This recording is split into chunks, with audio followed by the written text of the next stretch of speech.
bergetar hatinya, berdetak karena Jenengan saya SMK 2. termasuk salah satu SMA 2. muatan lokal bahasa Ini Jawa. jenengan SMK. Jadi ketika ketemu Pak Sigit, aduh bunder. Beliau matematika yang sudah dekat. Senior ya. Di komite pembelajaran pun di sekolah penggerak di Jawa Tengah, saya termasuk ketika kumpul itu merasa minder. Satu-satunya hanya guru bahasa Jawa ya saya begitu.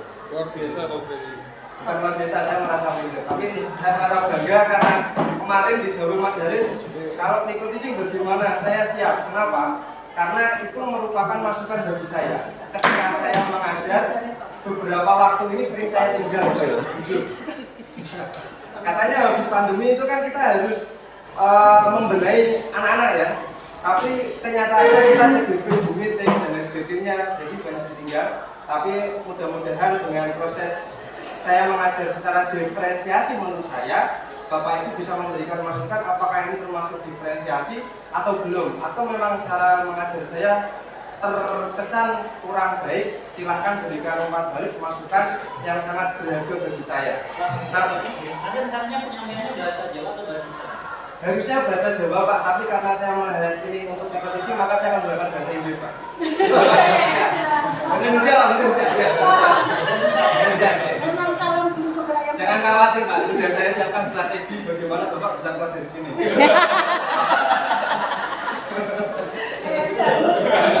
Oke, mohon maaf. Nanti sebelum saya masuk untuk pembelajaran Nicole teaching, saya akan menjelaskan bagaimana teknik saya mengajar lebih dahulu. Nama saya Dwi Saiful Mujab. Dwi artinya dua, Saiful itu pedang, Mujab itu tajam. Jadi pedang saya dua tajam-tajam. Pak Indra berapa? Tapi saya lebih dikenal, nama kecil saya Ipung. Ya anak-anak manggilnya Romo Ipung. Romo bukan master ya. Romo itu bapak, Ipung itu nama kecil saya. Tapi banyak orang tua yang memanggil saya Bapak Romo. Jadi bapak-bapak mau kepanggil Bapak Romo. Bapak-bapak siapa Bu? Saya dengarkan seperti itu. Ya. Saya akan mengajar tentang materi bebuyutan. Saya akan menceritakan dulu.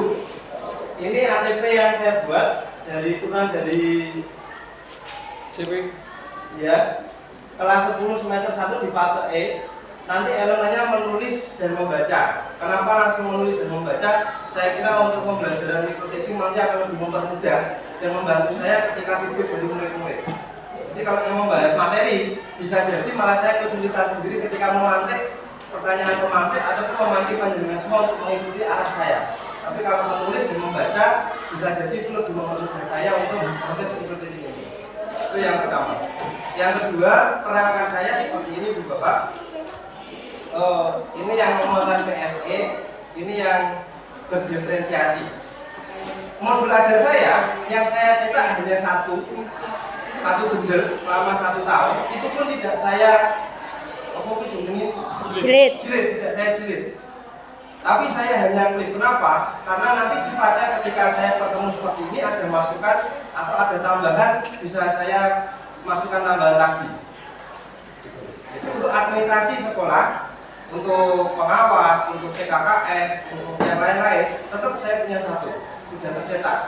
Tapi untuk kegiatan harian, saya ke kelas tidak membawa modul ajar secara cetak, tapi mobile. Dan itu pun modul ajar saya share ke anak-anak saya sebelum saya mengajar.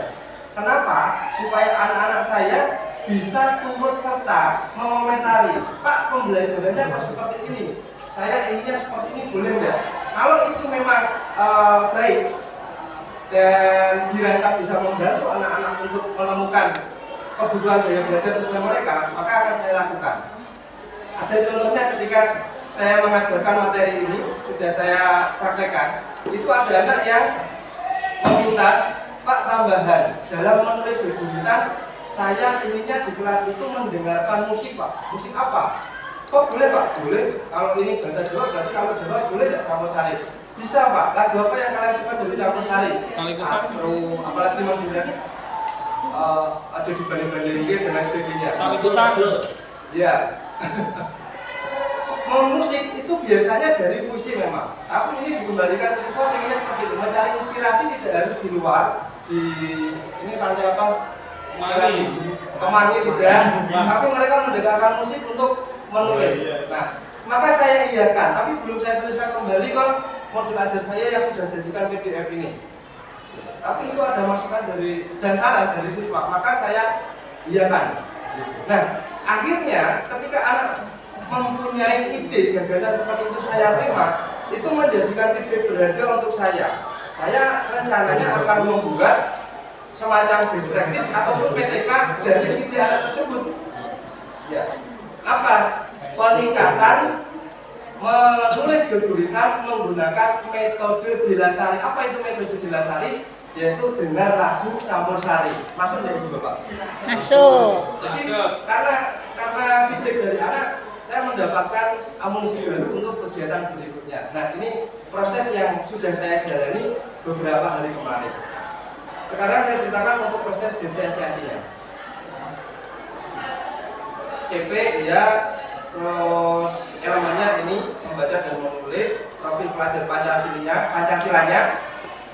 Di awal dimensinya saya masukkan semua. Tapi setelah berlangsung beberapa pekan ini ketika saya ketemu Mas Sigit, teman-teman di SMA dan sebagainya, profil pelajar Pancasilanya saya kurangi juga Pak, maksimal 3. Kenapa? Karena nanti saya proses penilaiannya akan lebih kesulitan ketika dimensinya saya masukkan semua. Jadi yang saya masukkan nanti mandiri, bernalargi dan kreatif, hanya 3 karena maksimal 3 itu supaya untuk mempermudah saya penilaian juga. Model pembelajaran saya menggunakan project. Kenapa project? Karena nanti akan menghasilkan karya, karena akan menghasilkan karya. Kemudian saya masih biasa menggunakan metode ceramah, metode klasikal, tapi nanti hasilnya tidak akan klasikal juga. Tujuan pembelajarannya kalau di K13 4 ya, 4 berarti keterampilan menulis dan membaca. Kemudian di asesmen awal saya ada asesmen formatif. Kami di SMA 2 Bener saya biasakan sejak tahun 2017 ketika penilaian saya, anak-anak saya biasakan untuk scan QR. Kenapa? Jadi ketika anak membawa HP di sekolahan, dia bisa memaksimalkan potensi perangkat gawai yang dia bawa. Tidak hanya untuk bermain game dan sosial media saja. Dia scan QR. Nanti pertanyaannya berupa, nah ini asesmen berarti. Kelihatan ya Ibu? Apa siswa bisa ngerti guguritan? Siswa tahu enggak guguritan? Senang enggak guguritan? Itu formatif. Nah, memang saya bikin A, B, C, 1, 2, 3. Jadi kalau kerjanya biru, oh berarti tahu. Jadi ketika dalam kelas itu membacanya langsung tahu di asesmen ini. Tidak harus direkap dulu di lain hari, tapi dalam kelas on the spot bisa langsung ketahuan. Jadi saya dapat mengetahui gaya belajar dan kemampuan siswa sebelum mulai pembelajaran itu langsung seperti ini. Nah, karena kenapa saya minta ada penjelasan terlebih dahulu, nanti kalau praktek bisa jadi saya grogi karena melihat video dan lain sebagainya, nanti tidak terstruktur modul, maka saya menjelaskan terlebih dahulu. Hasilnya langsung, kemudian kembali ke asesmen. Ya. Ini maksud saya tadi, modul ajar saya berikan ke anak terlebih dahulu. Sebelum pembelajaran di kelas, seminggu sebelumnya saya share di Google Classroom anak-anak. Ya, PCR-nya di sini. Oh, belum tak buka ya, tapi udah tak buka. Ya. Saya berikan ke anak-anak. Tapi memberikannya tidak wujud PDF Bapak, tapi berwujud flipbook. Nah, kenapa flipbook? Untuk memantik anak-anak penggunaan teknologi. Kita sekarang sudah 5.0. Katanya Pak Haji, kalau di SMK kan sudah harus berjalan ke 5.0. Maka kita juga harus prakasa perubahannya sampai ke arah itu. Mas, kok internetku mati Mas? Maaf ya. Nyawa. Jadi Pak Guru Belum mulai.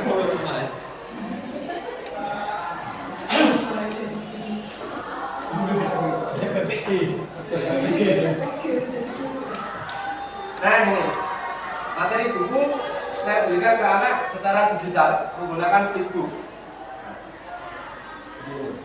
Jadi anak-anak pun terpancing, Pak bagaimana cara membuat seperti itu? Perlukah saya mengajari anak secara langsung? Tidak. Karena saya akan memancing anak-anak itu berkemandirian, berpikir ini juga bagaimana cara membuat seperti ini. Pemantik saya hanya, Mas, Mbak, beli HP yang sebagus itu, dusbuknya, buku petunjuknya dibaca enggak? Enggak. Anak-anak suka main-main belut, main Mobile Legend. FF, Free Fire dan sebagainya, ada buku petunjuk? Enggak ada. Nah itu untuk memantik anak. Seperti ini, kemudian contohnya di sini ada akun YouTube, diklik langsung dapat. Jadi seperti itu. Ini mungkin karena sinyal. Bahkan untuk pembelajaran proyek P5, bahasa Jawa kan tidak mengajar, ikut P5 ya, bahasa Jawa. Tapi saya diperbolehkan untuk berproyek mandiri. Nah ini termasuk proyek mandiri saya. Karena di sekolah saya termasuk komite pembelajaran, maka saya turut serta membuat modul untuk P5. Nah ini modulnya. Saya berpesan ke guru-guru di fasilitator fase E, ketika panjenengan masuk kelas, silahkan modul ini share dulu ke anak. Tujuannya apa? Anak jadi ikut serta turut untuk memberikan umpan balik ketika dalam kesepakatan kelas pembelajaran seperti ini mereka mau atau tidak, mereka ingin menambahkan sesuatu atau tidak, atau bagaimana.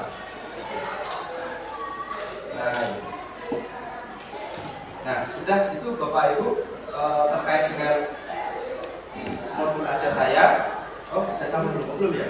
Ini kegiatan, kalau kegiatan kan berarti nanti langsung di situ ya.